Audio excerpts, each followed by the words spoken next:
افغانستان په خپل کوربه‌توب د پاکستان سره اوه لوبې لري. د افغانستان کرکټ بورډ به ژر د پاکستان ملي لوبډلې کوربه‌توب په شارجه کې وکړي او د دواړو لوبډلو ترمنځ به د شل ورځو او یو ورځنیو لوبو دوه لړۍ ترسره شي. خبریال ډاټ کام ته سرچینو ویلي دي چې افغانستان د پاکستان ملي لوبډلې کوربه‌توب کوي او د دواړو هیوادونو ملي لوبډلې به 15 شل ورځې او 3 ورځنۍ لوبې ترسره کړي. یا د لوبې چې د افغانستان په کوربه‌توب ترسره کیږي په شارجه کې به ترسره شي، خو لا یې دقیقه نیټه نه ده اعلان شوې. تر اوسه پورې د افغانستان کرکټ بورډ رسمي اعلان نه دی کړی، خو هیله ده چې د یادو لوبو په اړه له ولس سره ژر معلومات شریک شي.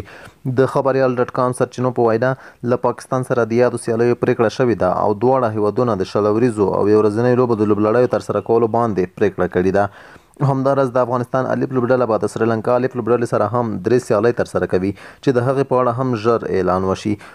بلخوا خبریال ډاټ کام دا معلومات هم ترلاسه کړي دي چې د افغانستان کرکټ بورډ له نیوزیلند او استرالیا سره هم خبرې نهایي کړي ده او افغان لوبډله به د نیوزیلند او استرالیا سفرونه کوي او هلته به د یادو لوبډلو سره نړیوالې سیالۍ ترسره کوي.